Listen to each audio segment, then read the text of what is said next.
to brag on my king. It is 116, Romans 116. We talk about him daily cause he run this thing. Can I do it? Can I do it? Yeah.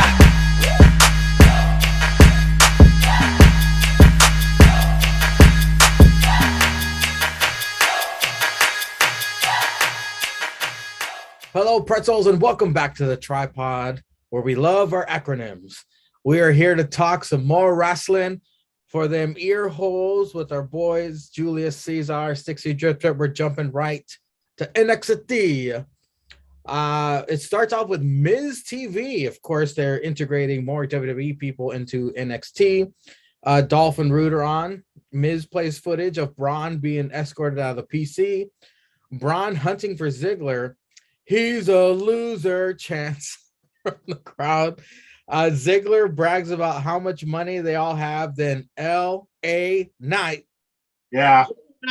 interrupts. Let me talk to you. Challenges Dolph. Dolph only fights superstars. L.A. is a megastar. Find me in the main event. Knight versus Dolph in the main event for the NXT Championship set up. Cora Jade snatching Toxic Attractions championships to get even for them injuring Straight Sonya. Trick and Mello out. They join the commentary team. Who out here not calling me the A champion? Oh, Beth Phoenix, Wade says. Then it's fine. Cameron Grimes versus Santos Escobar. The crowd is split. Wade with the Fade merch coming soon. He's bout it, gentlemen. Trick and Mello reflecting on their time in the barbershop. Brown Order provide distraction, giving Santos the upper hand, heading into commercial picture-in-picture.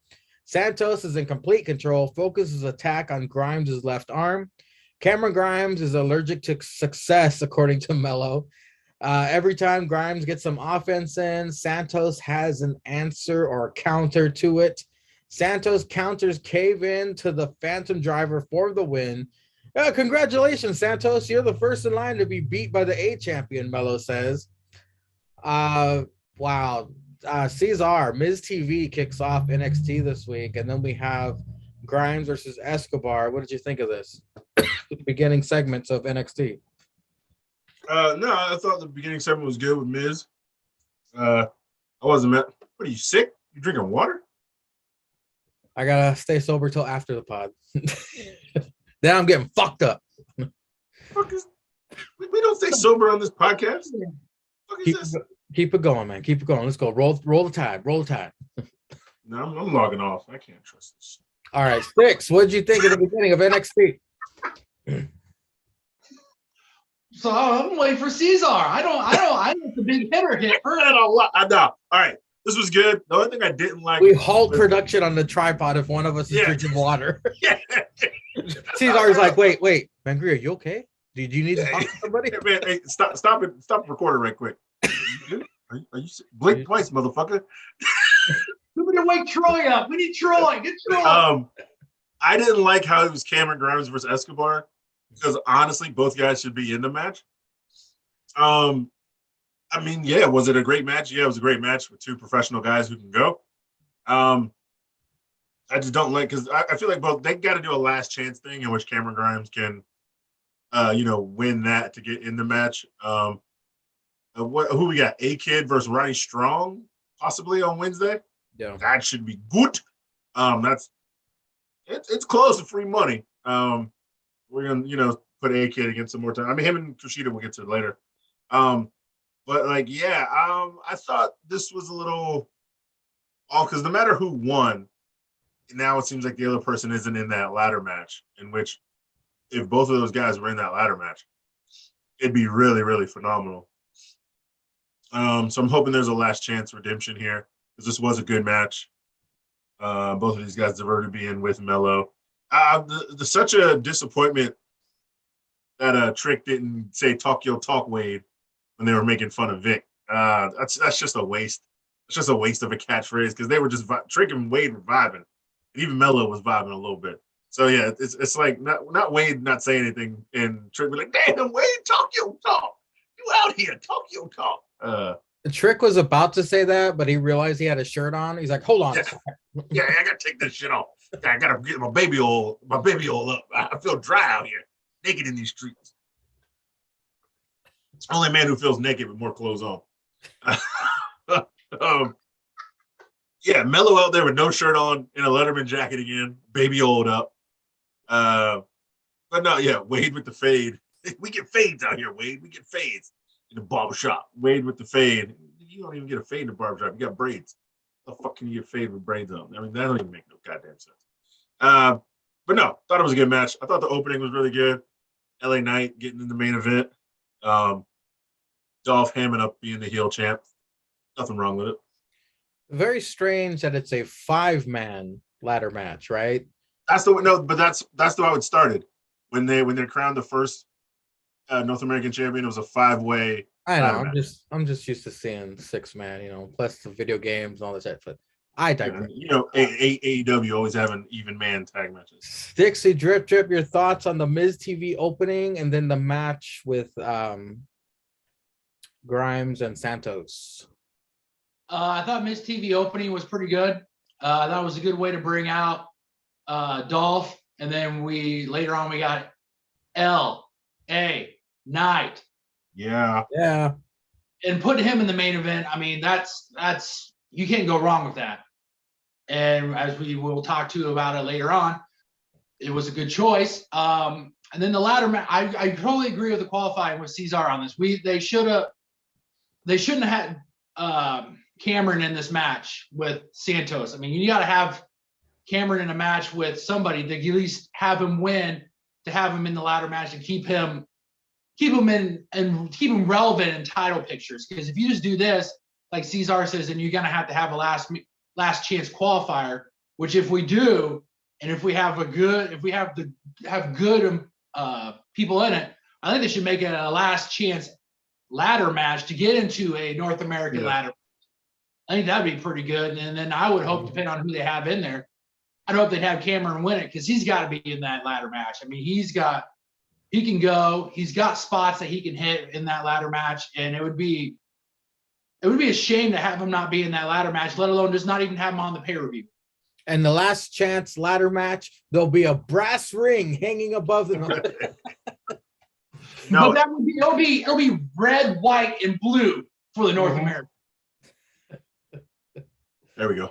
The debut of A-Kid. A-Kid versus Kushida. Winner faces Grayson Waller for the opportunity to get into that North American Championship ladder match at NXT Stand and Deliver. These two very similar types.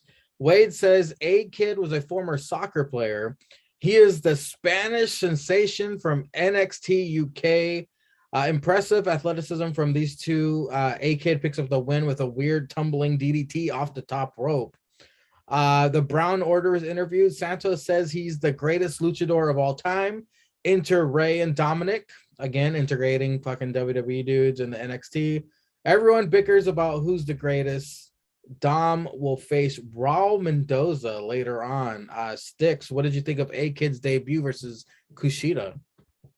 It was a good match. It was a good match to have people get the North American audience get their eyes on him, and they're not going to be disappointed when he faces Grayson Waller next week. I'm looking forward to that match. I'm hoping it's going to be somewhat close to the main event, but I'm probably don't think it's going to be the main event. But A-Kid is a fucking star, man. I think it would be a shame if they end up ruining him, which they probably will, knowing Vince and his guys that he has. But A-Kid, that match was good. It's a good way to get him, and looking forward for the Grayson Waller match next week. Oh, A-Kid was just released. No. What did you think of Ray and Dom invading NXT? Good for them. I mean, usually we see them slogging along on Raw, so it was kind of neat to be able to see them and to have a luchador match with him and Raul was set up to be pretty good. I mean, I was looking forward to it, so I didn't think it disappointed either, but we'll talk about that. Cesar, A-Kid versus Kushida. It was his debut qualifying match, for an opportunity to take on Grayson Waller. What were your thoughts on this debuting match for him in NXT America? Yeah, A-Kid's great, man. Yeah, I've been watching him on NXT UK. First Heritage Cup winner. Fuck. Old A-Kid. Man can put on a classic and wrestle with the best with him. He's a good pro. I'm glad he's on NXT. And I'm not mad at Mysterio's coming down. Let's be honest, Dominic should have started through NXT. Even if you had Ray on the shelf, Ray would make a great manager until they did debut on like Raw or SmackDown, and they could have possibly won, the tag titles together. But I'm not mad at Dominic being sent down if that's where they're going, or sticking around for a while to learn from the guys at NXT. Most of them down there are kind of new, but still kind of seasoned as well. And I feel like he could shine more on a place like NXT than he could on Raw. So yeah, I'm not too mad at that either.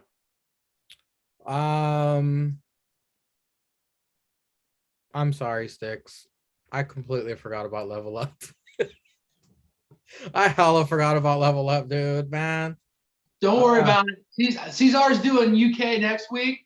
We'll just roll for next week, man. Well, I could technically do it tonight, couldn't I? Just get on there and fucking tweet it. Whenever you want to do Oh, it. yeah. Okay. I'm doing it live. So those listening, whenever Mangria drops this, doing a live tweet of NXT UK for Punishment. It comes on Thursday at 3 p.m. Eastern time. So that's when I'll be going on live. You've seen all the socials when the show starts. I'm going to be doing a little pre-drinking at 2:30 to make it good, and drinking throughout. And you'll probably see a lot of itnits and oi and other drunken things I probably should not type on Twitter. If one day I get famous so I can get canceled. But I don't really give two shits because I hope they cancel your boy if I do get rich and famous. I'm going to pull my dick out on Instagram Live when they do and get really, really canceled. And now back to your regularly scheduled program. Also, if you're following Cesar, make sure you hit that fucking notifications so that way you will know when he starts live tweeting NXT UK. You can follow him throughout that fucking drunken path of fucking gloriousness. Oh, there's no commercials neither, so I'm gonna be on that shit. That's the best thing about it. Well, how do they break? They just go to like the WWEshop.com and then they go. No, it used to be like how old NXT was when it was just on the network. There's just it just keeps going and going. Yeah, it just keeps going. There's like maybe one break, like 1 30-second break, and maybe 2 in the whole show. But it's like an hour. It's like an hour just worth of TV. Is Is Nigel still good on commentary? Yeah. Nigel McGuinness and whatever the other cracker's name. But yeah, they're still ripping it up. I got Jake's ice cream truck in the background. I hear he's trying to kidnap somebody. Saray is attacked by Butterface on the way to transform with her Nicorus. Tosses it. Attack goes all the way out to the ring. The match starts. It's Butterface versus Civilian Saray. Butterface makes quick work of her. Corkscrew Vader bomb for the win. LA confronted by Gunther in the locker room. I fucking hate this neighborhood. Gunther hating on LA's mic skills, getting him a title shot. LA says Gunther needs charisma. Cesar. Saray gets attacked by Butterface because she couldn't Mighty Morphin into Ultra Asian. I'm saying you gonna just treat this bitch. Everybody likes a good Power Rangers morphin time. Goddamn Butterface out here like hating, Putty Patrol hating, trying to beat this bitch up in street clothes out here in these streets. Remember that shit? Power Rangers just trying to hang out, get a workout in, kick some stuff at the juice bar. You know what I'm saying? With what's that, Skrull and Vulcan Skull? Vulcan Skull. They're trying to hang out with Vulcan Skull, get some juice at the goddamn juice bar, and get a quick workout in, work on some kicks and shit.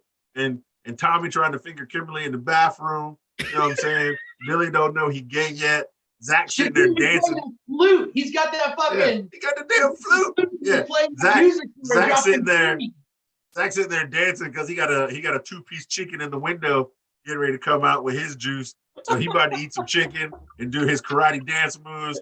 And Trini over there trying to figure out how she can get Zach's egg roll in her mouth with 2 duck sauces, and sitting here.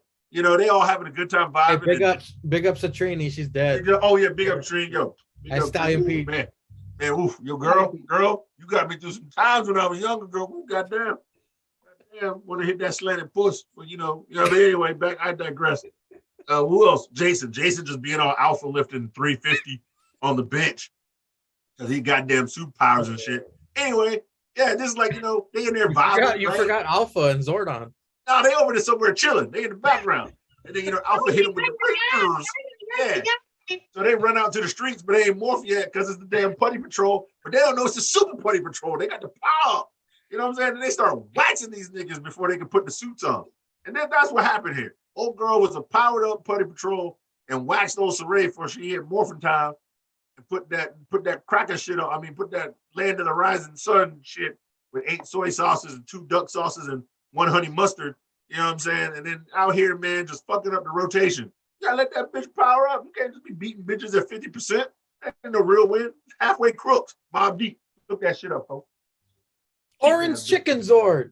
That's what I'm saying. That's what, that man, Tommy. You remember when Tommy was evil and he was waxing all 5 of them hoes? Man, he was giving them hoes. It was a 1-on-5 and he was waxing them niggas for like a full month and a half. Because, it was an episode per week. And he was I miss the 90s. Bro had a flute, and then he played the flute, and it didn't touch his mouth because it touched his helmet. So that man had to blow so hard, wind would come out of his helmet to power the flute. And then he would hit the remix on the flute, and the dragon would do some other shit. This nigga had a remix. He had an original. He even had the club remix. And he joined up with them niggas, and they all became one Zord. He had the club remix. Fucking Little John came in. Yeah. But Tommy Oliver was the truth. Truth. Well, you can't never tell me Tommy Oliver was the truth. Wax that ass, bro. Sticks. Saray versus Butterface. What did you think of this shit? First I'm off, calling that bitch Putty Patrol from now on. That bitch hater. First off, Putty Face. with fucking, and this, I hope everybody that watches also watches APW. If we don't get fucking Jake as fucking Lord, as fucking for the chin influence like he did with fucking Zordon in that class 2, talking to his fucking chinfluence cronies, we need that in fucking APW. Blake, I need you to morph to go take those tag team titles away for the chinfluence. Oh man. If we're being honest, I could play plus size Zordon. This guy put Chinfluence, assemble. Chinfluence is chin time. But anyway, if we do not get fucking Saray, so she got that fucking necklace, we do not get her in a fucking morphin thing, if that with that necklace in it, I will be greatly disappointed. I'm only gonna think of that now from now on whenever I fucking see her. Every time I see her coming out, I'm gonna have the fucking theme song to fucking Power Rangers going through my head. Go, Power Rangers! You could join the Decent Rangers. You don't shit on a classic. You don't shit on a classic. No, you don't. But it was a good win for Butterface. I mean, I liked her. I liked that finishing move that she did. But outside that, it was okay. I mean, it was TV. JC searching for Cora and her tag title falls into a Saw trap cage.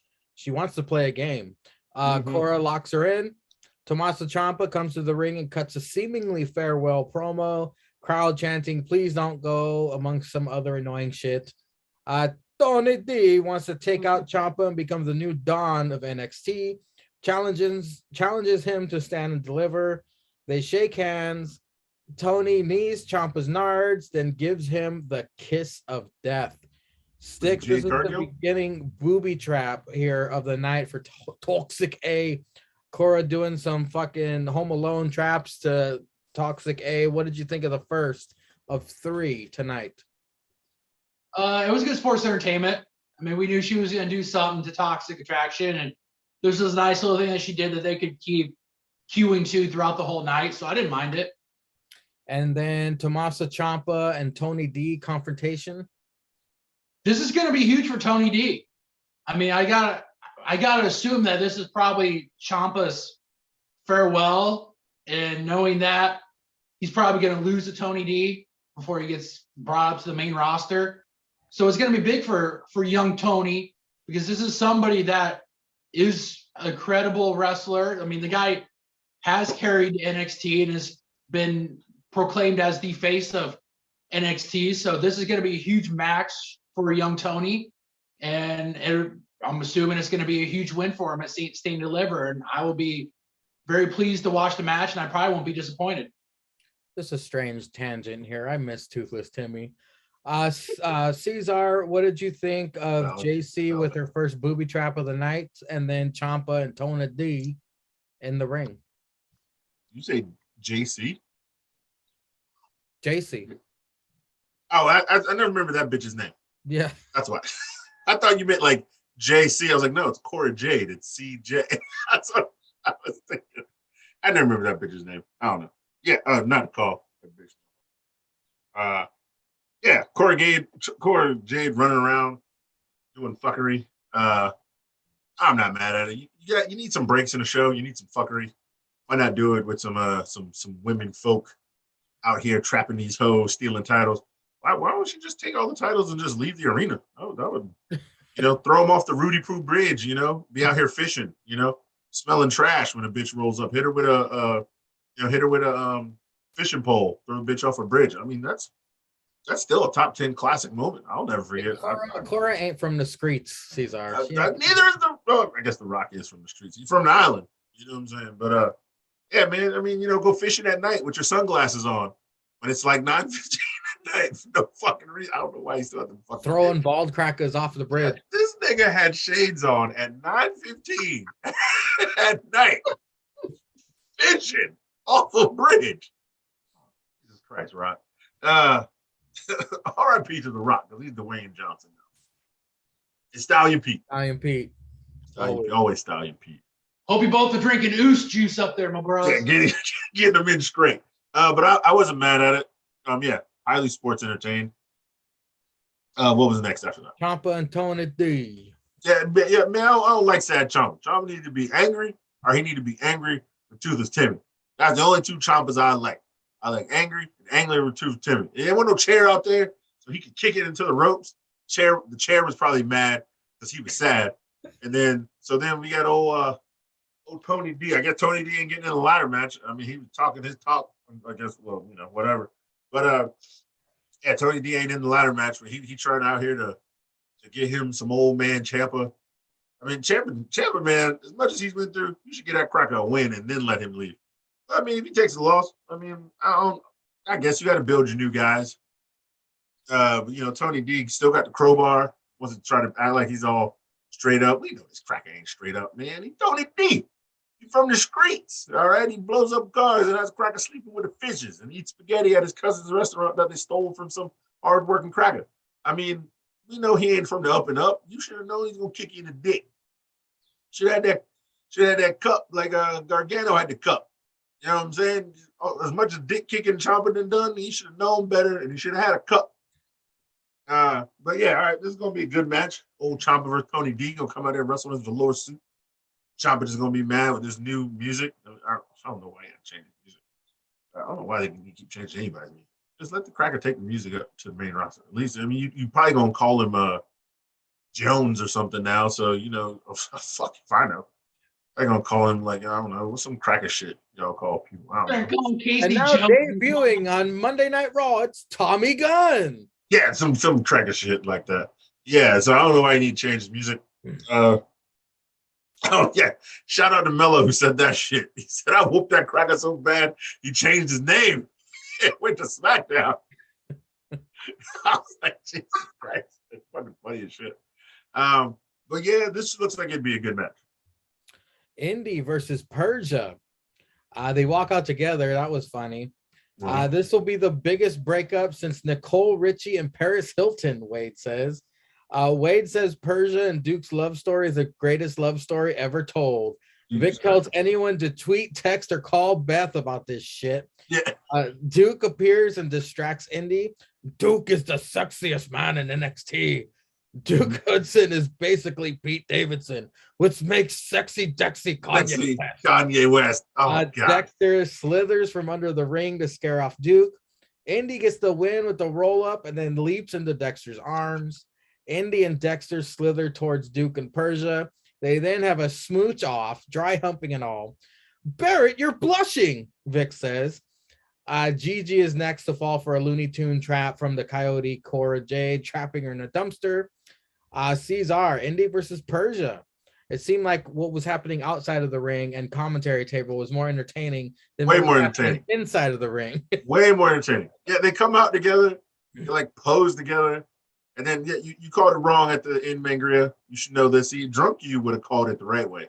Sober you's off your game. Where's my She hit her with the most devastating move in all the sports entertainment. You damn right. Hit that bitch with the roll up, rolled her big ass up. You know why she hit her with the roll up? Because she was fucking Duke and she had no goddamn legs. See, if she had legs, she'd have kicked out of that shit.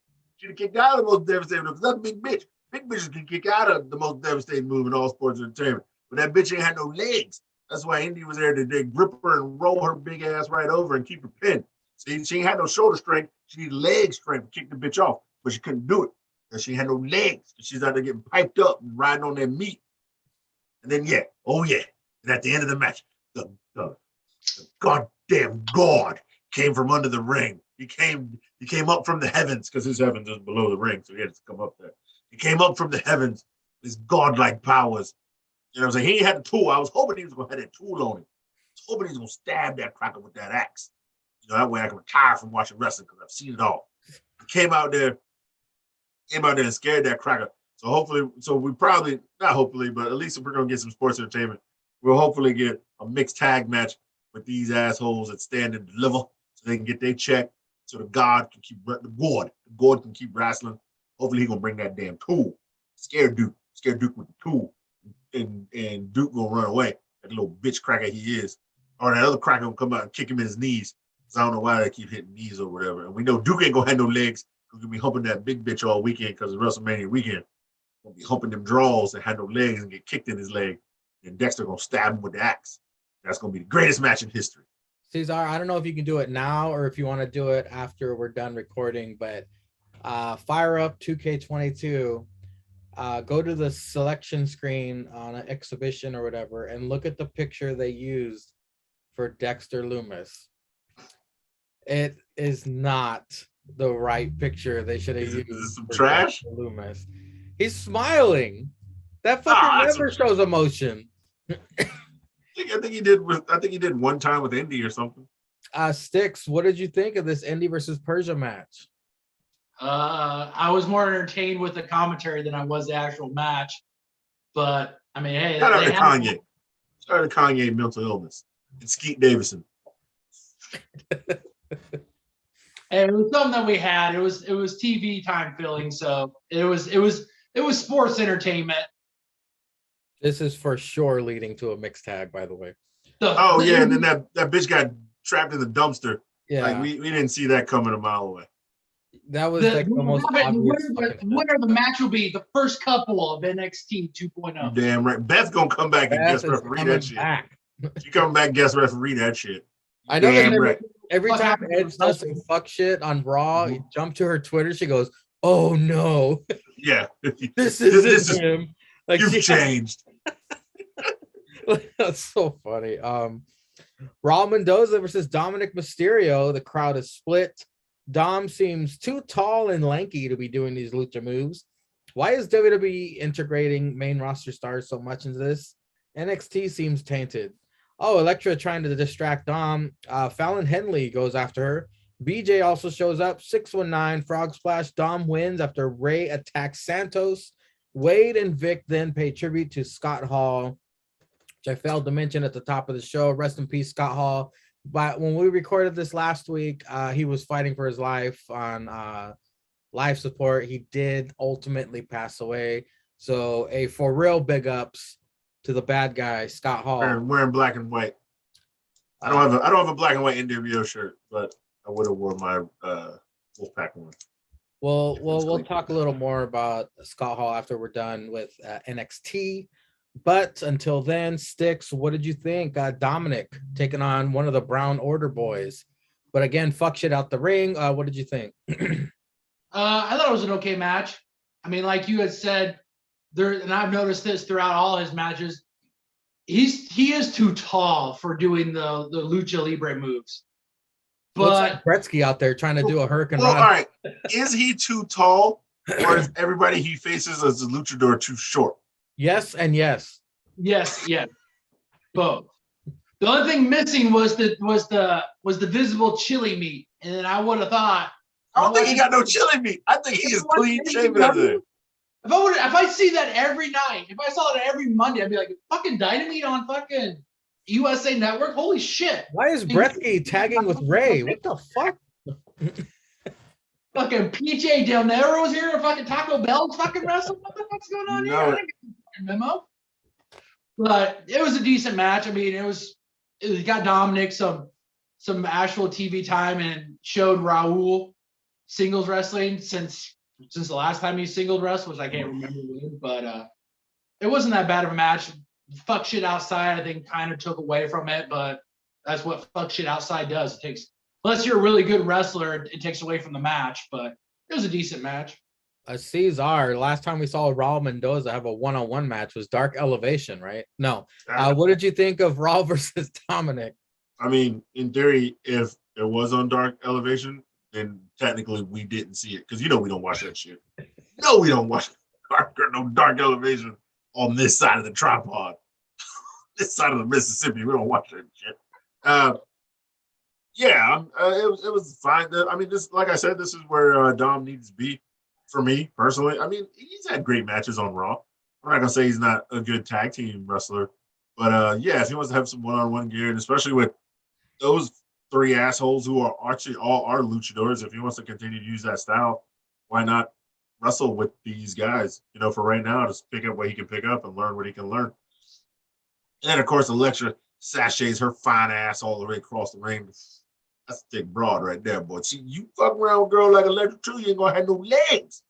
No, you ain't gonna have no legs. She thick body karate, bro. You can't just go in that shit thinking you gonna take that 2 tickets to Pound Town. Nah, she need about 6 tickets to Pound Town. You gotta drink 2 Red Bulls and 1 Blue Chew before you go messing around with a girl like that. She fucking wore out Santos, the Brown Order, and Zion Quinn. Probably in one night. Probably a train. Muscle milk to fucking be able to continue after. You got to take your ass in the crowd AEW, get one of Cody's belts, put that shit on. You go wrestle with the dog. And then throw it back when you're done. No. Yeah. When you see, you gotta throw that shit in the trash can with the Connie and like Kobe. So Cora Jade, 2 out of 3. She tries to get away with the NXT Championship, but Mandy goes all Undertaker on her. In the backseat of the car, a brawl ensues. Mandy gets the best of her, skeets on her back, and leaves with all of Toxic A and their titles. The Creeds are in the ring. Must see Malcolm as well. Creeds call out who attacked them. MSK out with NWO shirts. MSK say they weren't the ones who attacked them. Malcolm puts them in their place. Imperium out on the balcony, laughing at the whole situation. We now know it will be a triple threat tag team championship made for Stand and Deliver. Sticks. Cora, she got 2 out of 3, but not the 3, the biggest one. What did you think of the conclusion of that shit? Yeah, she got all cocky, thought she was gonna fucking be able to take off in Mandy Rose's fucking sweet ass looking vehicle. Then she didn't check the back seat like they tell you in those fucking horror flicks. You always check that back seat before you're gonna take off. Well, that fucking people are gonna be back there. Guess what? Mandy was back there, and her friends showed up. So she got jumped, got told, we'll see you at Stand and Deliver. Wasn't too bad. I didn't mind it. And then the whole situation with the Creeds, MSK, Imperium. You knew this was going to happen when they had that tag team title match and Creed Brothers interfered.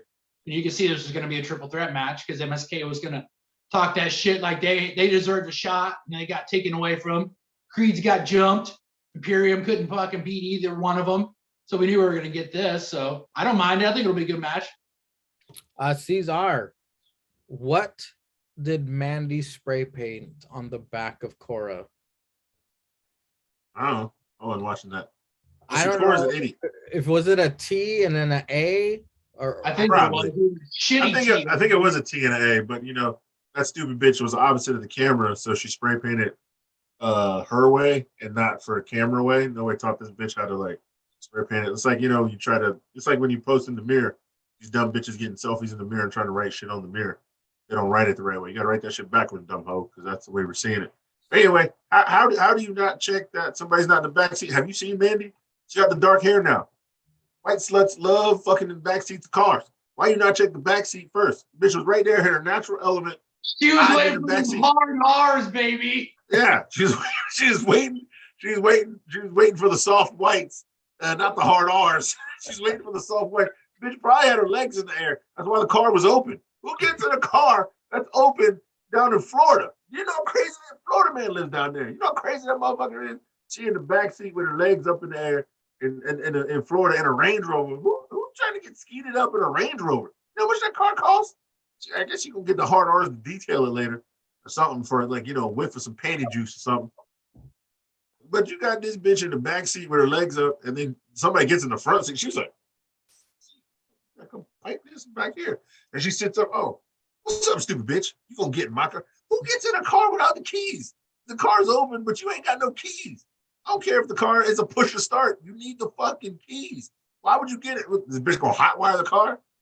If this bitch would have hotwired this car on live national TV, try to drive off with it, this would have been the greatest NXT in the world. Because some silly white bitch trapping people like the goddamn, like Mangria said, Roadrunner and Coyote, and this bitch gonna hotwire a car on live TV. It's gonna be like, yeah, I'm gonna just hotwire this Range. I would have been a bigger fan of Cora Jade if she would have hotwired that fucking Bro, thing. she would have been invited to the cookout.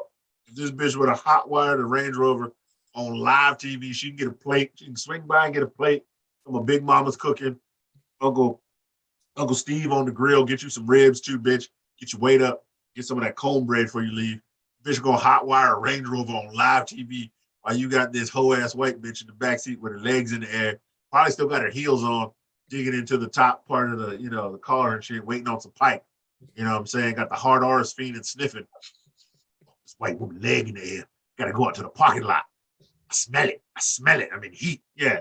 And yeah, these crackers, they just trying to get on TV for 5 minutes because that's all the break time they have from catching the Greyhound bus fresh off the farm. You know what I'm saying? They're trying to get their little 5 minutes of fame so they can buy their freedom, so they can be on TV more often, these crack ass motherfuckers. But yeah, man, this silly bitch pulling silly bitch moves, not checking back seats. She should have had a goddamn pistol. She in the parking lot in Florida at night, and you ain't got no damn pistol? What the fuck is wrong with you, bitch? She at least had her fucking skateboard with her. She could have smacked the bitch with a skateboard. You think you in some white suburban neighborhood? Bitch, this is Florida. See, she had the pistol, she wouldn't have got spray painted.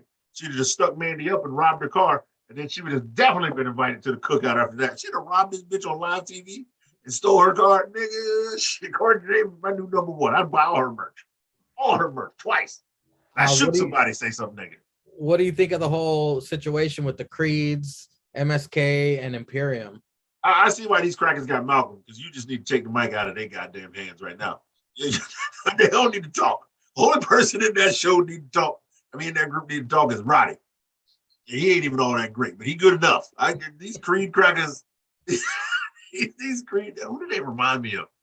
They remind me of somebody who just yells on the mic, and I hate them as well. You'll probably say their name next segment. Ron Breaker, no. Shit, you're right. I don't like the way Braun talks either. But yeah, these crackers is the white Meek Mill. All they do is yell on the track the whole time, saying nonsense. So you must see Malcolm to talk for their ass. And then these crackers where did this balcony come from? The 2.0 got a balcony. You ain't never seen no balcony shots on Black and Gold. Them crackers would just come to the ring and y'all would be fighting, and then William Regal would have to yell at your dumb ass and put you in a triple threat. Y'all would fight. So R.I.P. Regal on NXT. R.I.P. R.I.P. Yeah, Stallion Pete always. Yeah, and then you got these crackers out here. We want the title, and then them MSK hoes like, we want the title, and then Imperium.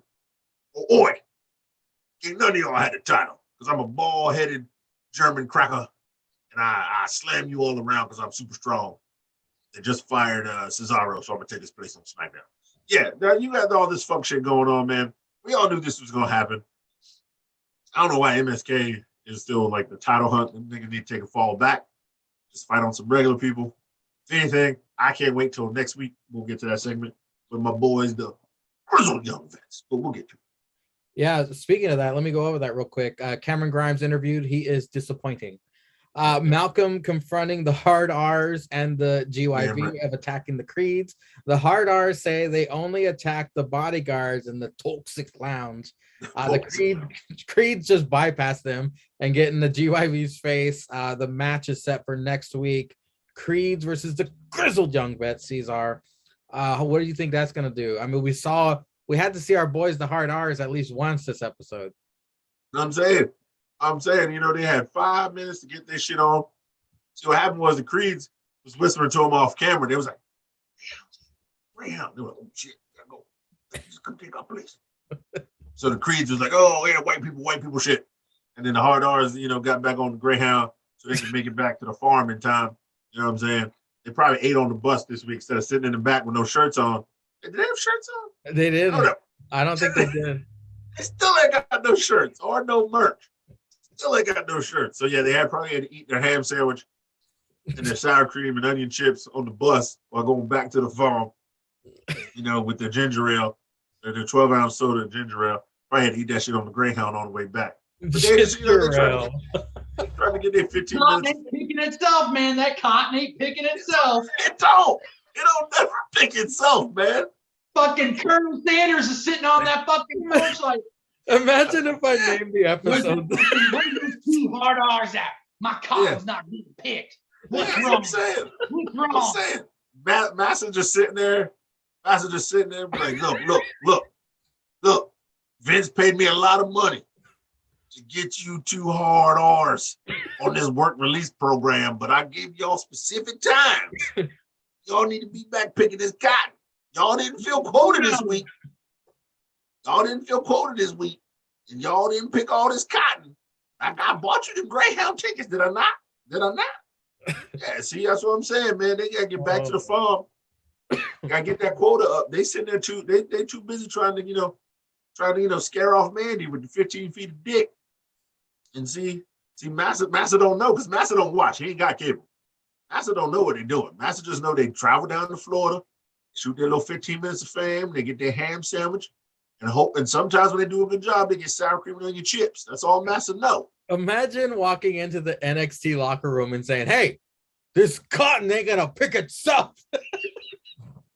Well, hey, how are they gonna get them cotton panties for Mandy? Oh, that's what I'm saying. Boys, I need some new undies. I need you to go get back to the farm. I need you to get that goddamn cotton and now bring it to me so I can make my panties and I can make this. I can make it toxic A panties. I agree. You're wearing a t-shirt, right? Wear a t-shirt, right? You know what time? Every time you have it when you buy a WWE t-shirt, them goddamn hard R's are out there picking the cotton in your damn cotton t-shirt. Everywhere you buy from WWE, just know you are supporting the hard R's. 10%. Oh no! Wait a minute. No, it's APPW. Ha ha.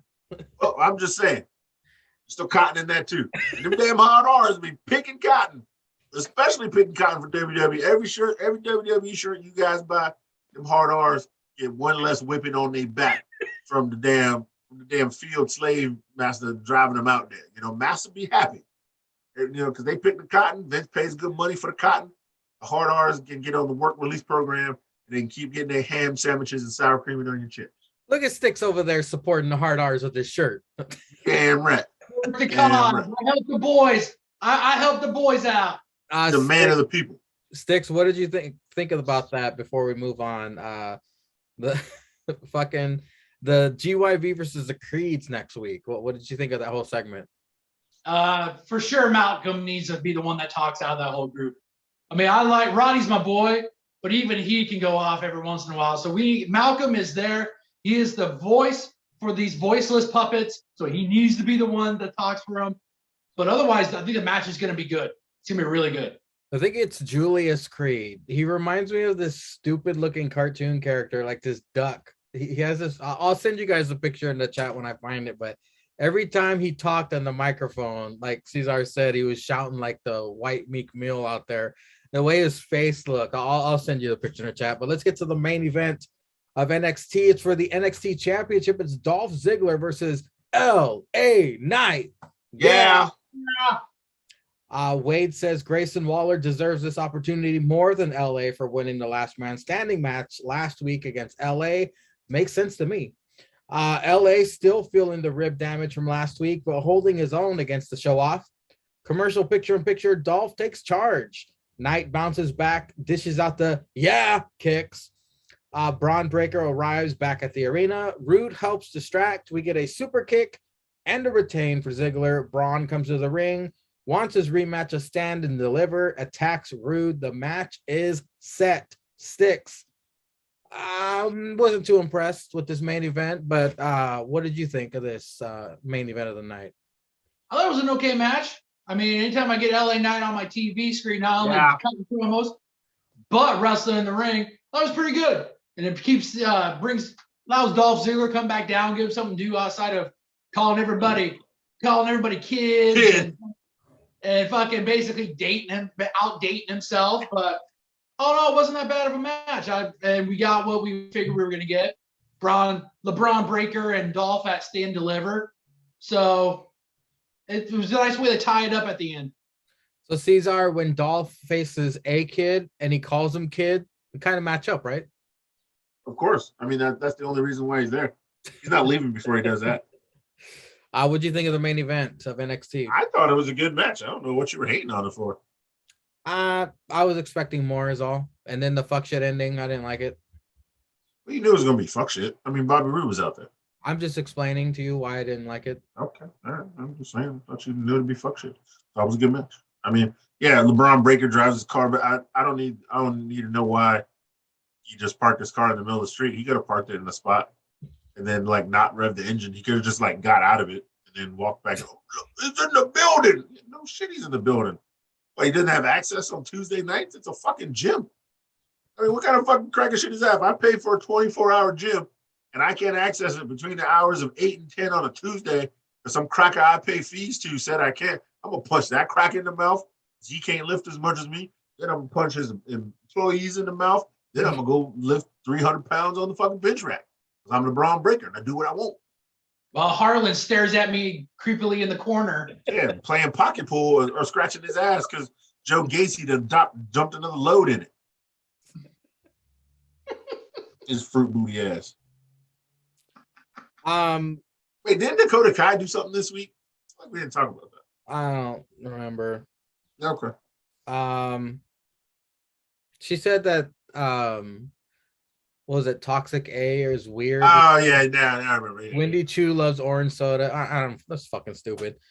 Before we move on from WWE, I would like to give props to Razor Ramon, aka Scott Hall, and each of us give our favorite memories of of Scott Hall's career. You have any favorite moments from his entire career? WWE, WCW. I think he went to TNA for a little bit. Yeah, he was real drunk then. That's when he was real fucked. That's not the Scott Hall I know. No, Scott Hall I know. Sticks, any thoughts, memories that you can remember and recall your favorite? Him and Nash showing up at WCW. That's when my interest in pro wrestling actually started peaking. I darted Rey Mysterio into that trailer that night. I will never forget that shit. Oh, that was him who did that? Yes, it's Kevin Nash. Mexican puppet into a fucking trailer. Yeah. He jumped off the trailer and Kevin Nash darted, but he threw him too hard. He actually broke Ray's neck. And Ray had to sit on the shelf for 10 months. Oh, he broke his neck? Yeah, because when he darted him, Ray had his hands in front of him. But Scott Hall, Kevin Nash threw him too hard. He was supposed to throw him so he hit. But I guess he didn't think he was he thought he was further away than what he was. Yeah. But he threw him so hard that when Ray hit, he's head hit with his hands. And he actually broke his neck. Jeez. And Ray was on the shelf for 9 months. That's why Ray was the only one who didn't tweet out R.I.P. Razor. Yeah, he's fuck that. He's fuck him and Kevin Nash. I'll never forget. Sticks, was that all? Yeah, just I didn't watch wrestling all that much. I catch it every once in a while, but when the NWO formed, when the Monday Night Wars turned up, that's when I fully watched wrestling on Mondays and even on Thursdays every once in a while when Thunder came on. But Scott Hall was one of the bigger when they showed up, man. That was it was so awesome. And then just backtracking, watching his stuff as Razor Ramon. I mean, this guy was so good, and just how WWE just let him walk, and he showed up on WCW. It was awesome. What people don't mention as much, and I mean, of course, he has tons of accolades and memories that will live forever. I'm sure Cesar has some, but for me, just the vignettes of him, Razor Ramon is coming to WWF, and it showed him like chilling, with his chili meat hanging out. He's at that restaurant. They showed it in the video package of him eating at the restaurant, getting pissed. Like just those vignettes. Yeah. No, that's what I remember, and I love those vignettes of Razor Ramon. It's coming soon. Yeah. I've watched the one where he where he clears the table. Yeah. Jesus Christ, that whole vignette is great because he's in his car, and that's just like zebra leather on the seats or something. He's like, hey, check my ride, man. Like it? Like my ride, man? Yeah, I eat good food. I hang out with good women. And then he's at the restaurant. Yeah, see the good food I'm talking about. He got a chili meat all out. Yep. And then I guess the waiter did something. He's like, what? You want me to clear the table? I clear the table, man. I clear the table, man. Those shits used to crack me. I laughed at those shits more. Probably. And these are probably when he's WCW because somebody was bringing up these vignettes. And I swear to God, one time, man, me and my homie used to watch wrestling with all the time. We'd go back to his crib at night and drinking, man, put on some old ECW tapes, WCW tapes. Back when VCR was a thing, dating myself. Yeah, dude, we'd watch those old Razor vignettes and be like howling. It's funny. Laughing at them jinx, bro. And then I mean, this is a little fucked up, but at the time we laughed at it. I think he had a sign. He had agreed to like show up at a place. That's all he had to do was show up, and he showed up fucked up on painkillers. And this shows how deplorable like people are. There's for some reason, R.I.P. Scott. This made me laugh at the time because I was like, these motherfuckers are so desperate. They literally, on the gurneys how they have that hard board. Yeah, they taped this motherfucker to that, and like 4 people were behind the curtain and held him up and just pushed him through the curtain, and he was like this bigger. And then they brought him back to the curtain because they had already paid him. They paid him like $20,000 for the appearance. And then I remember that mother. If I can find it, I'm gonna send it to you. And he was like, and then they just brought him back to the curtain, but you can tell he was on the fucking gurney. Dude. I'm talking about that's like some Jake the Snake shit right there. Yeah, bro.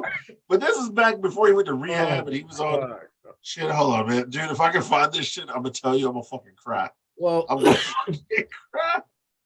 Let me finish my thought here. Those vignettes of him acting all Chico-ish and his wars with Savio Vega. Then he tagged with Savio Vega. I think they said it was his cousin or something. I don't know.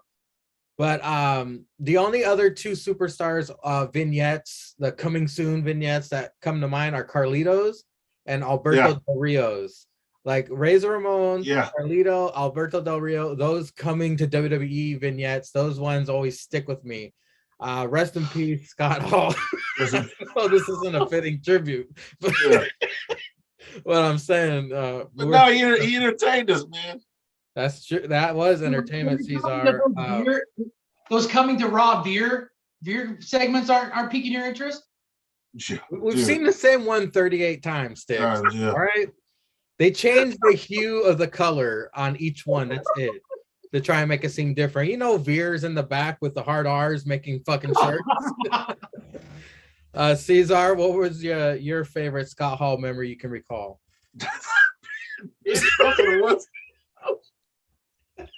No. Also, no. That's so fucked up. I told you it was fucked up going into it. But no, man, those I'm still looking for this shit. Those they turned down Cesar's request for the eulogy. Yeah, because I'd have ripped it, bro. Nah, dead ass though. Oh my god, I've always been a Scott Hall fan. That WrestleMania match with Shawn Michaels for the title was 10. when I became a Shawn Michaels fan. Mhm. I was rooting for Scott the whole way. I'd always been a fan of Scott. The Razor's Edge to me was one of the coolest moves back in the day when I was a kid. I see it in my head. You know, if you can see this shit in my head, it's so fucked up. I'm picturing it and it looks Dude, fucked it's up. so fucked up. I gotta find it. I gotta text my friend. That'll be the cover of this week's tripod. Dude, don't you dare put that shit up there. I'm gonna fucking watch this shit The 85 thumbnail. times. Oh man. Oh. Oh my god! But no, that ladder match which paved it away for everybody, dude. Yeah. That was a classic. But yeah, them vignettes were too funny, man. He always had a chili meat out and 85 gold chains on, like Mr. T, and then just always flicking a toothpick at somebody. And just being Also, he always had the sunglasses like this. I He mean, never wore 'em. being dead ass. Unlike The fucking Rock, toothpick. who always wears the sunglasses. It'd be 85 and sunny out. And Scott Hall it's on his forehead. Sun's in his eyes. He's like, Chico, where am I? Just Hey, Chico, where we at, man? Nowadays, he reminds me of dudes with visor hats who wear the visor part in the back. Oh. I'm like, why are you at a baseball game like this, you idiot? Just turn your fucking visor around. They're all like, where's the baseball at? I can't see it. Bro. I can't see it. Just turn the visor around, you stupid beast. Turn the- Got all cruising down Miami with shades on top of his head and a drop top with the top down, sun blaring. It's fucking 92 degrees out. And he's like, check my ride. It's sunny out this bitch though, man. All right, well, let's rest in peace, Scott Hall. Bigger respect. Bigger respect. It's Wednesday night, and you know what that means. He said, time, baby. He said, hey, yo, it's Wednesday night, and you know what that means. Trios tag, of course, Hangman and Jungle Express versus Cole and Red Dragon. Still funny how small Cole is. That was just a tangent.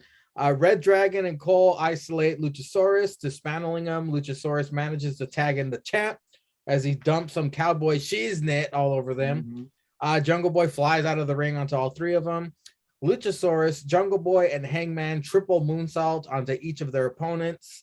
That shot will be used forever for AEW promotions, I'm sure of it. It did look cool, though. Commercial picture-in-picture, Jungle Boy being dominated. Luchasaurus tagged in, and he takes everyone out, including a standing moonsault across both Red Dragon members. Jungle Boy leaps off the top rope, only to eat a Cole super kick. We get to see Cole and Hangman face off again. Deadeye is really just a camera trick. That head never hits the fucking mat. Their face just gets buried in Hangman's ass. Badass triple team double doomsday device by Jungle Boy, Hangman, Luchasaurus. Jungle Boy hit with the high-low by Red Dragon, followed by the boom. Cole pins Jungle Boy for the win. Cesar, your thoughts on the opening match of Dynamite? Oh, Jesus Christ, I found another one, but it's not the gurney one, but I found another one. Jesus Christ. Yeah, JR starting the night off with Ayo.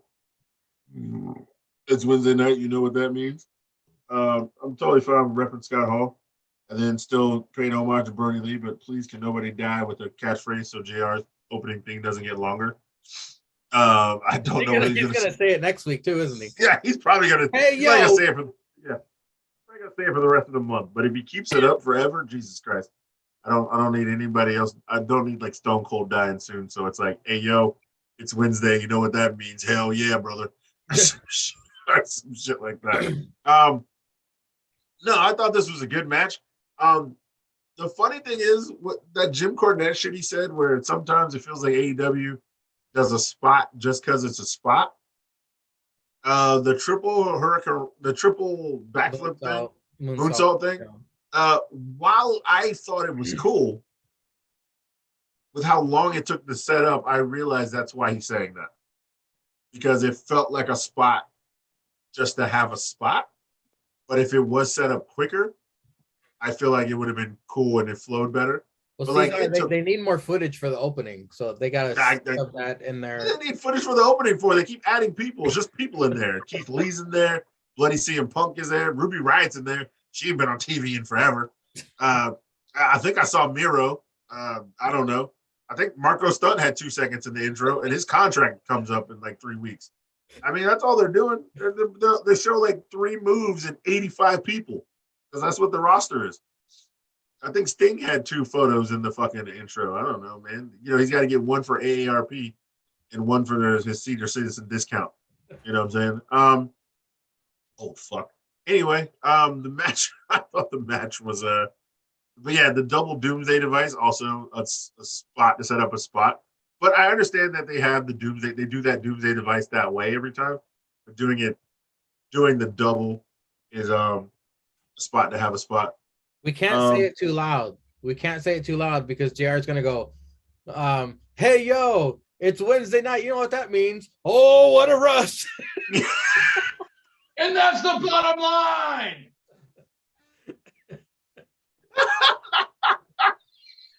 Oh, what if he says, "Oh, what a rush"? I'm out, bro. I'm not even gonna watch that say shit. it too loud. He'll catch Dude, on. I'm not even gonna. Oh, what a rush. If he says it like that, I'm fucking out. I'm fucking out. I'm done. I'm fucking done. But no, I thought it was a pretty good match. For a trios match. And then yeah, they keep having Adam Cole win. It's so weird how Jungle Boy and it's so weird how like when the non-EVPs win, like they didn't do this with Scorpio Sky and Kazarian, and they didn't do it with any EVP like Hangman Adam Page or the Young Cucks. But they're having their champions technically lose without losing the titles during their runs. And if you're AEW, you keep a record of this. So technically the champions lost the 3 people who aren't champions in this match.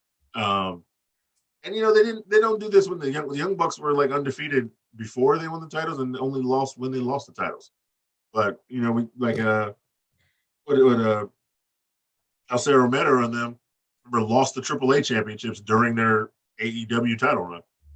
So like they do that shit to the fuck boys, you know, and then you know, so I don't know how they really feel about, you know, regular talent versus EVP talent. But then again, you know, people are getting mad because Tony Skeets is like, nah, I'll let y'all run it for 3 years. Now I'm in control because I'm paying the checks. I mean, you knew this shit was coming. Now everybody mad. I mean, what you gonna be mad about? The nigga the boss. He writing the checks. But for a match, I thought it was good. I guess it gives Adam Cole more credit for, you know, still beating Hangman Adam Page, even though he can't beat him one-on-one. But I guess Red Dragon is still new to AEW, so I guess they need wins. I don't see why they're fighting the champions. They should lose.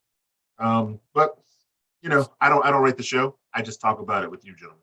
Sticks, the opening contest of Dynamite. Surprise, it's a tag. What did you think? I thought it was a good match. All 6 participants can go. And I agree with Cesar on it. In these non-title matches, we do get the champions losing a lot more than what they really should, because it just kind of devalues when they lose to be able to set up like the challenger to face them in the title match. Like if you could have them win, and then all of a sudden out of the blue, like if you get a match like this, like a couple weeks before a major pay-per-view, then you could stake claim to Adam Cole being the next in line against Hangman Page. But when you continue to do this all the time, you're not really making your champion look strong up until the championship match. Then all of a sudden your champion is strong. So it makes it kind of look like he don't really care about this match because his title's on the line. Jungle Boy and Luchasaurus don't really care because their title's on the line. They're just here to put on a match, put on a show for the fans. If they win, they win. They lose, they lose. But all in all, it was a good match and nice way to open up the show. I looked at the script leaked online, you guys. It said on the top opening of Dynamite, it said trios tag, spot fest, put Cole over. Up next, it's KFC versus Wheeler Yuta and Chucky T. Regal joins commentary. Mox and Brian immediately start murdering these two. Mox dragging that back rake on Yuta. That's still one of my favorite moves because it's so old school. They are brutalizing Yuta. Chucky T actually holding his own until Mox gets a hold of him. Regal spreading the message of KFC on commentary. I would love to see KFC dismantle the House of Black Magic crack of shit like this, by the way. I've already spent too much time talking about this. KFC for the win. Regal slaps Yuta. KFC got a taste for Asian, apparently.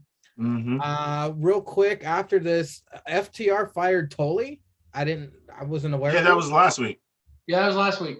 Oh, I must have skipped over that shit. They are interviewed by Tony. The Cucks interrupt, and they say they will always be second best. Sticks, KFC, Wheeler Yuta, Chucky T. Is Yuta going to the dark side? What is it called? KFC? What is it? Kitty Fondling Club. My man.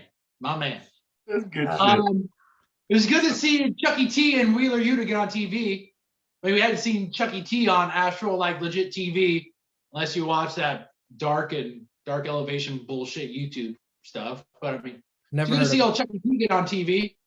And yeah, I guess with tax season upon us, KFC needs a new member to be able to do the taxes. So maybe Wheeler Yuta is going to show up and start crunching some numbers for him, or maybe he won't. Who knows?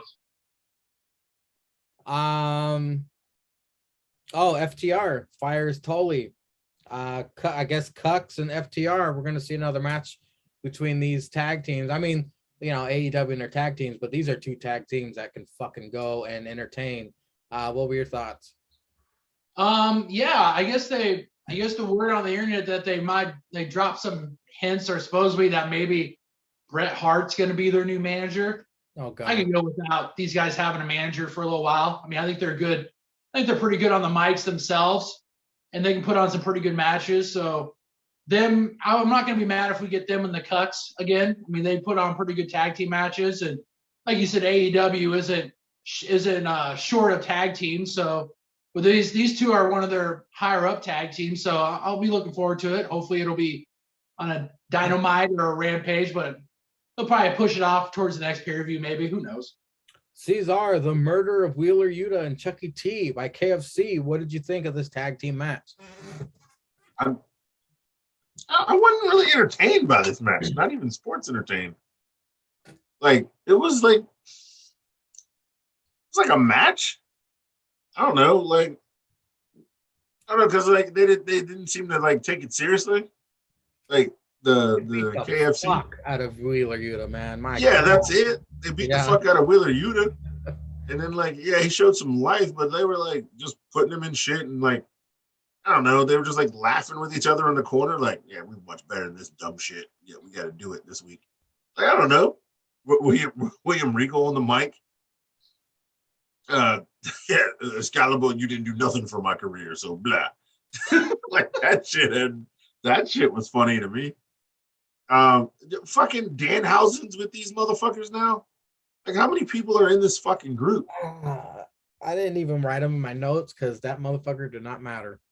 Yeah, so they got like Psycho Trent, Chucky T, Wheeler Yuta, Danhausen, Orange Cassidy, Statlander. Buttlander ain't Buttlander no more. I think she's a person now. She's like Red Velvet will probably be in there after what we saw later. Yeah. Kitchen, mixing it up. Yeah, this bitch gonna come out from her mama's kitchen and ride some orange penis. I don't know. I don't know. Shit's just wild. It's weird to me. Then William Regal wanted people to punch him in the face, and he's headbutting Wheeler Yuta because he wants to get his titty balls fondled by Daniel Bryan. While John Moxley drives the getaway van on some fuck shit. And I guess William Regal knows the police or something because he's suited and booted. So now they can't get caught by the law. He's gonna be like, oh wait, we did this in international waters. We can find all the titty balls we want. So it's not against the law in international waters because there's no laws on international waters.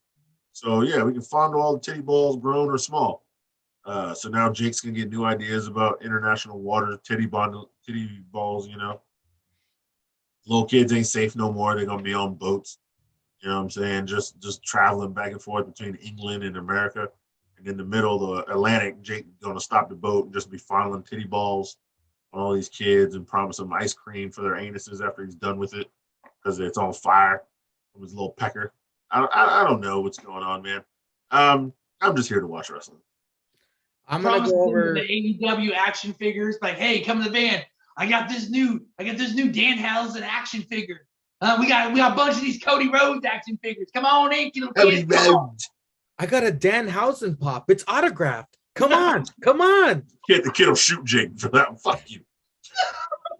This next segment was proof enough that there are way too many fucking people in AEW now. Yeah. The Acclaimed cut a backstage promo. Ricky and P2H approach and hype up Caster. Then Swerve comes in, interrupts, get in Ricky's face. Ain't that guy a rapper? Wait. You skipped the interview then because they did the Keith Lee interview first. Oh yeah, that was earlier. I don't care. Yeah, then they did this. The Jericho Appreciation Society's in ring. Jericho sporting Grimace skin shoes, gloves, and jacket now. Hagar, Daniel Garcia. Yep. Daddy Magic, Matt Menard. Wait, what? Yeah. And Cool Hand Ange, Angelo Parker. They are not professional wrestlers. They are sports entertainers. Jericho's friend Kevin recommended them to Jericho to get them jobs. They are the JAS and they beat up pro wrestlers. Maybe don't allow Hagar to pronounce the letter S, please. And that. Did he say it funny? Serena Deeb shit a video package wasn't bad. Sticks, what did you think of the Jericho Appreciation Society segment? Yeah, first, for sure. First, what'd you think of Max Caster and P2H and Ricky Starks? Hey, anytime I get fucking Max Caster on my fucking TV set, I'm all for it. Wait, did you guys see the scissoring thing in the crowd? Mm-mm. Fuck yeah. No. It's awesome. I gotta find it for you, Baker. It was huge as shit. It's in the crowd. And they had that, you know how the Acclaimed always does the scissoring thing? Yeah. And they had the two fingers and it was like that. It was huge. It was in the crowd. I will fast forward through the show and find it for you. You have to watch it again. I was dying laughing. So good. I just skipped it because they were just having way too many people in this segment. And I was just like, all right. We got to focus on one team or one person here. They threw everybody in this segment. So that's why I didn't really pay too much attention to it. But the Jericho Appreciation Society sticks. Yeah, they don't need to have Hagar speak. But outside of that, I mean, prop for everybody else for 2.0 and Danny Garcia that they have. I mean, this is huge for their careers. I could have gone without the lame fucking names that they gave for the two fucking ass clowns of 2.0, but hey, I imagine it'll be on a t-shirt here in the next couple of weeks from Pro Wrestling Tees or AEW shop, so more power to them. Well, they'll definitely make $40 from Bretsky. I know that. Oh, yeah, that's right. Cesar, your thoughts on the Jericho Appreciation Society? Okay, I missed this part. But you know how sometimes I try to watch AEW on Sundays before I go to work? So I'd watch everything up to this on Saturday, and then I woke up and I was watching this in the morning, and I fell back asleep.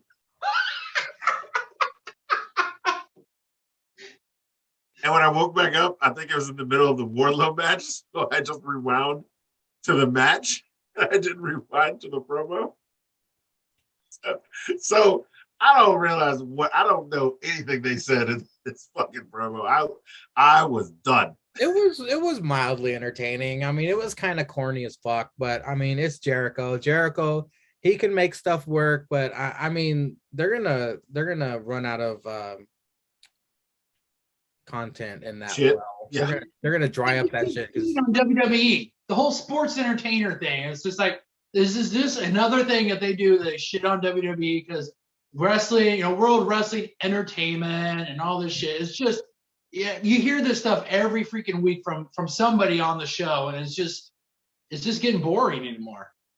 The TNT Championship match was very interesting between Scorpio Sky and Wardlow. Dan Lambert is wearing the second belt. He's the co-owner champion. I thought that was funny. Along with the top team entourage, Scorpio bites Wardlow's forehead. Completely unnecessary. Wardlow just tosses his ass around. Paige Van Zant approaches Wardlow. Her husband kisses her and gets in Wardlow's face. Wardlow then attempts to put him in a powerbomb position, but that poor guy just gets his face smothered in Ward Dick.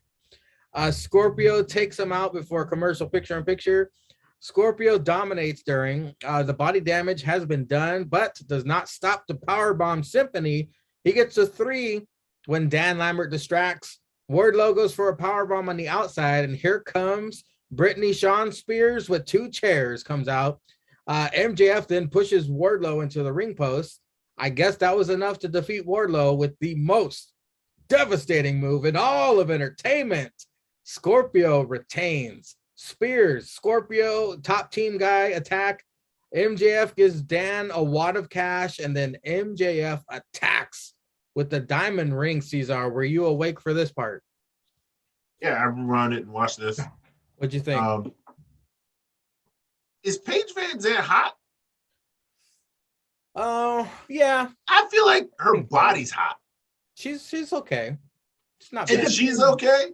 She moves the needle. So Butterface is Butterface, but Paige Van Zandt is hot. I'd say Paige Van Zandt is a number above Butterface.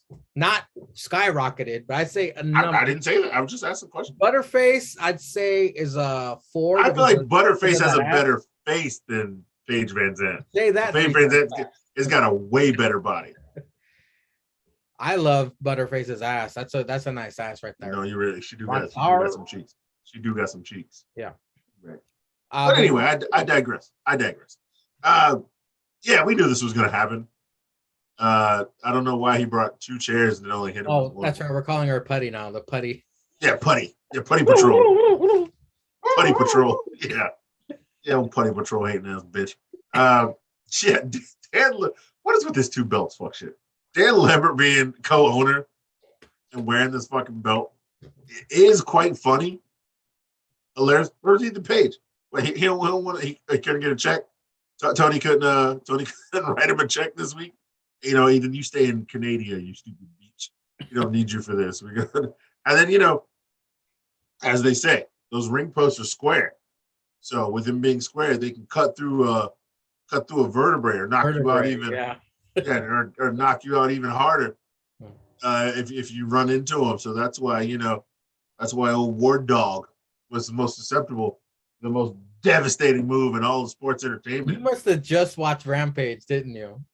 Yeah, I did. I was watching it this morning after I watched.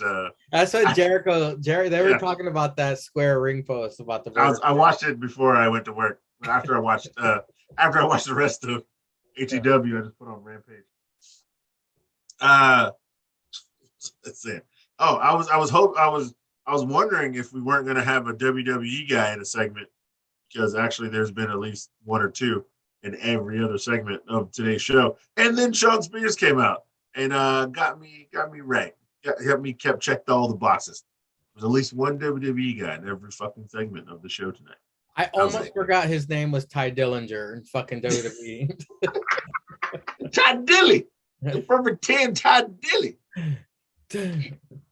But yeah, of course, yeah, they're gonna beat down War Dog, and then he's probably gonna go on a rampage and take him out. I see what you did there. He's gonna take him out one by one, and then probably take out MJF, and then try to go for the title again with old Scorpio trash. We can sync it. We can sync it. Sticks, the TNT Championship match.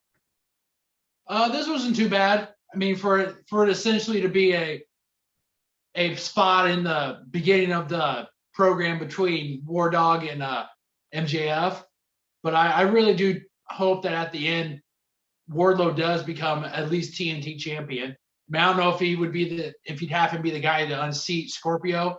I like to see Scorpio at least have a run.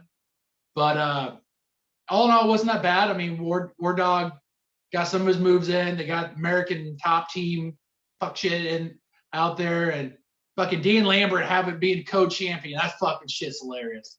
I mean, that shit is hilarious. I'm not a fan of the 2 belts, but now that you have it on Scorpio Sky with fucking Dean Lambert, I want the 2 belts because I want to see Dan Lambert walking around fucking outside that ring with that other championship. But all in all, it wasn't that bad. He looks like one of those like older wrestling fans that are waiting in line to get into the stadium. They wear their replica belts and they're just standing in line, thinking they're all that. This is autographed. This is autographed by Arn Anderson when he wrestled back in '84 at the Pentagon in Atlanta, Georgia, where I had to spend $5 to get in, and my dad had to bring me on his bicycle. Oh, yeah. I thought Mox was wearing a Stone Cold t-shirt for some reason. Yeah. Until he got in the ring. I was like, what's this, 316 day? I was like, oh, it's 316 day. You just gonna wear a Stone Cold shirt? This is going over? And then he got in the ring and it said Mox on the skull. I was like, oh, this is dumb. Real quick, Marvez is interviewing Jade Cargill and Smart Mark. Who is lucky number 30 for Cargill? Private Party versus the Hardys. This is the point of the show where Zank Chris turned his TV off. Yep. Tony has said throughout the entire night how excited he was to call his first Hardys match. And then he always goes, because JR, you called all their matches, right? That's JR, right. Yeah, I called matches in there, teenagers. I was surprised. Teenagers, 20 years old. And Excalibur, I don't think you've ever called one of their matches either. I have not, JR. This will be my Oh, what a first rush. one. No. The Hardys doing what the Hardys do best. I bet Private Party had a blast living out one of their dreams as a tag team taking on the Hardys. I said that in my head during this match. Matt, I wonder if it's like awesome for them. Matt attempts the Razor's Edge, but is foiled. With ref distracted, Private Party crush Matt's nards on the ring post. You ain't gonna have no more kids, Mark Quinn says to the camera. It's pretty funny. Private Party dominating in the commercial picture-in-picture. I love that neckbreaker coup de grace double team from Private Party. The Matt, that was good. Private Party gets too cocky though, imitating the Hardys, and Matt makes him pay for it. Stereo twists of fate, followed by a swanton and the win for the Hardys. The Andrade family office coming out, surround the ring, and then Darby and his grandpa come out. Yep, that's it. What did you think, Sticks?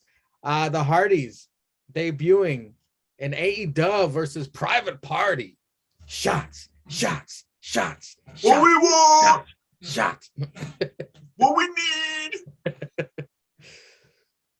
I was actually more I was more happy for Private Party, like you said, because this is probably the biggest, like this is one of their bigger dreams to be able to do this, but also be able to wrestle the Hardys on like live TV. I mean, this is really huge for them. So I was really happy for them. Hardys back together on AEW. I'm for it. Hopefully Jeff can stay clean, because I have a feeling AEW probably has decently big plans for them. I mean, we can get them versus FTR, you know, sometime down the road we get them versus the Cucks. I mean, there's just a bona fide amount of tag teams that these guys can face. So hopefully they can, and I wouldn't be disappointed in watching. I might be mildly disappointed, but I mean it'll be fun to watch them. But this match was pretty good. I was glad to see them win. I mean, obviously the Hardys are going to win their first tag team match on AEW. So it was nice to see them that, and I was more happy for Private Party than anything. You know, I now that Jeff is in AEW, Sting is his sponsor now. So Sting's like, you motherfucker, if you pull that same bullshit. No. You realize that Darby daps him up every time and Sting doesn't? He just sits there. He ain't showing them no love. What did you think of this tag team match debuting Hardys in AEW? Private Party. I don't know. I think I called this last week when I was like, "Oh, look, another L for Private Party." The guys with some of the best hip hop theme music in wrestling. Some because we all know Clarkman's hair. What the fuck, man? Pick a that color. cracker just he got that color. function. Yeah, motherfucker always got new color. Hey man, he just try to keep it fresh for the streets. He's got man. a rainbow right here, and he's got a different color right here. It's like fuck. I think the bitch ran out of time doing his hair, so she was like, "Oh shit! Hurry! Mark, I forgot all the dot, bitch. What? Oh, I gotta do Cargill's hair. Fuck, I gotta Sting's go already pissed. Yeah. Sting's already pissed that Jeff Hardy's back. Get your ass out there. Yeah, look, I'm sorry. I got to paint Jeff and Sting now, and I forgot I used all my color for Jeff, and so I can't do. Bitch, I got to go here with one fucking side. Oh yeah, okay. Tony gonna hear about this. Okay, I can't complain to Cody no more. He's gone fighting at Mania. Yeah, I got a bitch to somebody. Yeah. So we all knew this was coming. Them crackers gonna fight. They gonna do some work, do some dirt. And then if they needed backup, old fucking Young and the Restless, as I like to call them, fucking Darby and AARP's ass coming out here to the ring. This is why AARP is still a thing. The Sting has been paying them $16 to AARP for fucking 53 years. With his old ass, so you have to be 50 to get AARP. So he's been paying it for 53 years. That's why their ass is still in business now. He's chassed his old tired ass out to the ring, bringing his bat. That motherfucker, I don't even know. That bat probably stabbed Jesus. It's probably from his cross. And Sting probably dung up Jesus' cross because he was there watching Jesus die live. And he was like, man, get the bat out of this wood. This is good wood. You can't get wood like this. Bat killed the fucking dinosaurs is what happened. Yeah, nigga, that mat stabbed Dracula back in the day and killed him. You know what I'm saying? He had that shit.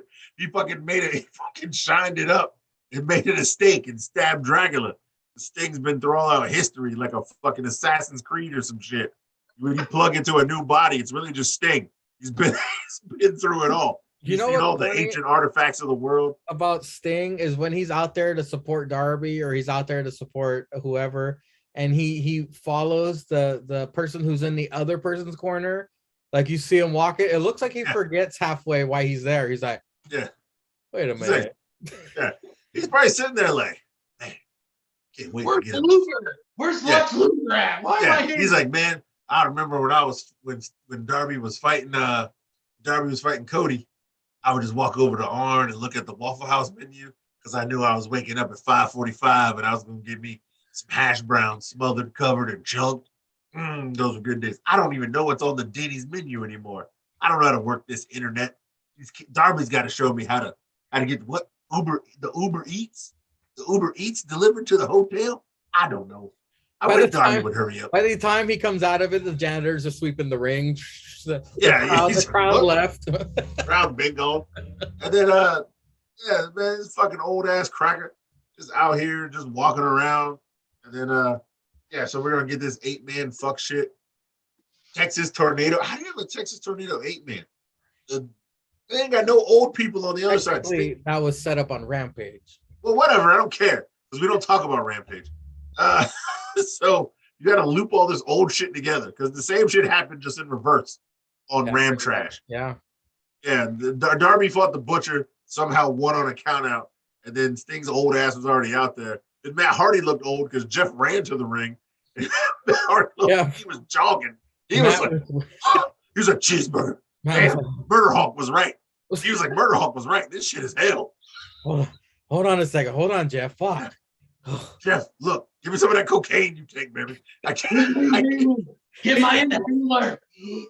Yeah. Eat some give of me a Jeff cheeseburger for energy. Yeah. Matt on the mic breathing hard. Now that the numbers are even. Let's have an 8-man. Fuck. Sting, where's your inhaler? Give me some. Sting, give me 2 Blue Chew with an inhaler. Need to get my heart rate up. I know you got him, you bitch. You ain't even fucking your wife anyway. You old wrinkled dick. What you gonna do? Fuck that bitch in a coffin, you vampire? Yeah. Give me that Coors Light banquet shit. Banquets, yeah. Give me a banquet, you old bitch. I know you got it in your onesie, you old bitch. You know how Dexter has the fucking axe and his coat? Yeah. Sting has an insurer right here. It's like, he's got Flintstone vitamins, chewable, and insure, and 2 Blue Chews. That's how they're gonna close out the show next week. Sting's gonna have 2 insurers fucking clanging me in my stomach, fucking double fist those things. Yeah. You know, he ain't worried about no Connies because he's just skeeting dust with his old ass. He ain't worried about a plan B. I'm skeeting dust. That shit ain't working. Fucking but Sting, yeah, man. Sting 316. I stabbed Dracula. Stabbed Dracula. Yeah.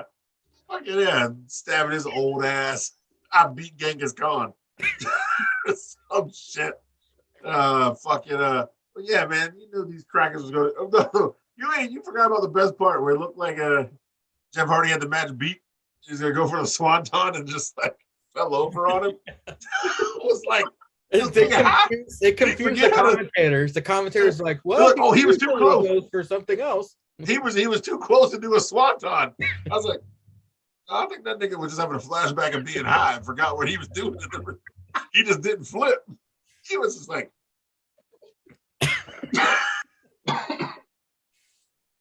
oh, that shit cracked me up, man. That shit cracked me up twice. Well, it's what was it? It's called the St. Patrick's Day Slam. Was that what Slam? Yeah.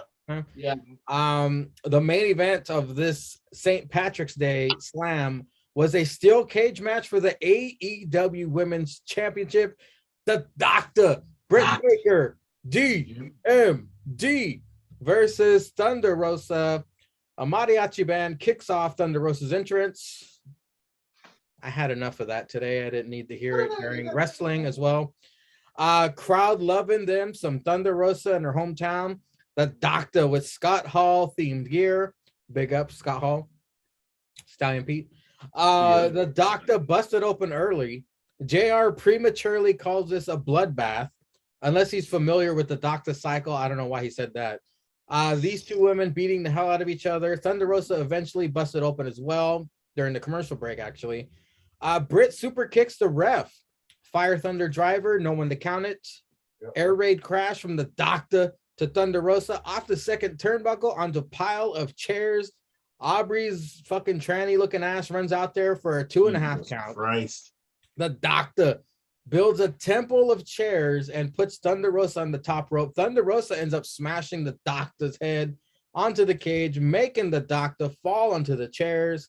That looked painful, by the way. Mm-hmm. The Doctor gets the tax. Someone tell me why we need tax under a wrestling ring, JR says. The Doctor attempts lockjaw, but Thunder Rosa bites her and smashes her hand on the tax. That was pretty unique. Thunder Rosa hits an exhausted power bomb onto the tax. I kind of like that. It kind of made it seem real. You know, they're tired and everything. She did the last of her might. She did the fucking power bomb. Yeah. Fire Thunder driver. Thunder Rosa is the new AEW Women's Champion. Dustin's old ass comes out of AEW Dark and hugs her. Does Thunder Rosa only win once a year, by the way? Because last year it was the same thing. She won. She only wins the gimmick matches, yeah. Yeah, I just thought that was funny.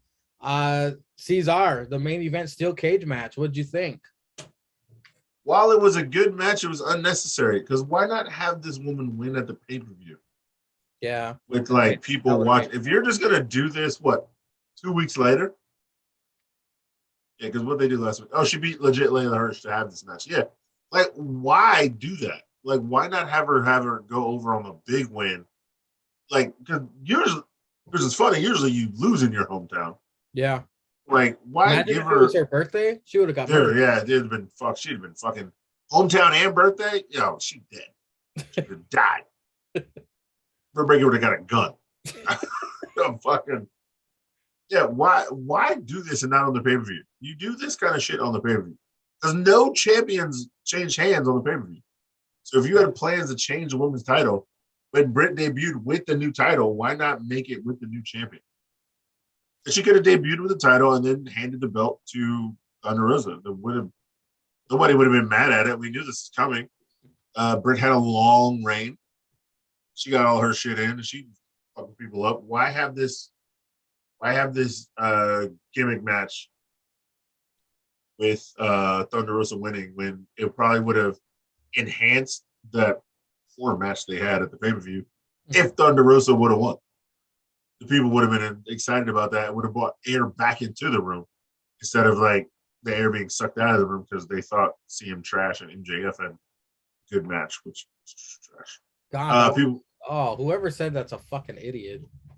Fucking crackers online. And once again, Jay Lethal was on Dark because I saw it on the ticker. This is the stupidest shit I've ever seen in my fucking life. 2 weeks in a row, Jay Lethal on Dark. That's when you know you have too many people because you're like, I'm going to focus on these guys and not put Jay Lethal on my show. Nigga, what? not gonna put Jay Lethal on your show. Jay Lethal could wrestle these dark matches with these assholes on Dynamite, and I would be more invested. Fucking finding out he's on Dark. I'm not watching this shit. I'm not giving you one fucking view to find a Jay Lethal match. You kiss my ass. Swerve debuts at the pay-per-view, and they only have 30 seconds for him to interrupt a interview that already had like 8 people in it. 8 people in it. Yeah. Fuck you, Tony. The second segment of an interview. There's 3 people in the original interview, 4 people in the next segment interview, and then Swerve just walks by, talks trash, and leaves. And then says, "I'll see you Friday." You know, nobody cared. But you know what? You know what is glad about these last 2 weeks on ATW? They've been CM Punk free, and that's fine by me. Yeah, buddy. Yeah, Look at the smile. Look at the smile on his face. I ain't seen that asshole in 2 weeks. Damn, it's good TV. That's good TV. They'll CM Punk is good TV, bub. He was actually backstage with Tony's. I don't give a shit. Shut up, man, Graham. He was writing out the championship. You shut your whore mouth. He's about to have. Shut your whore mouth. Okay, you're gonna defeat Hangman. You're gonna hold the AEW championship for 2 years. Shut your whore mouth. He wasn't even in the building. Don't you ruin it for me. Don't you ruin it. I saw him. You ain't seen him. You ain't seen him. Sticks. Nothing says St. Patrick's Day like having Thunder Rosa win. What did you think of the main event of this week's Dynamite? And mariachi bands. Nothing to the St. Patrick's Day like mariachi bands. I saw that. Their holidays confused. What the fuck? But I couldn't. I agree with Cesar. I mean, I know they were hyping that it was like the 1-year anniversary to when they did the unsanctioned lights out match.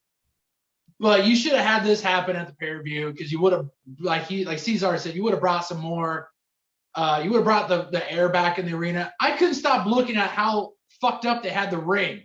Like you had one side where the ring was close, the cage was close to the ring. Yep. But then the 3 other fucking sides, you had people walking around it. It's like, what the fuck are we doing? What are we doing? I was like, what the fuck? It was like, this is why WWE fucking, they have that shit happen in Hell in a Cell. Otherwise, they're cage matches.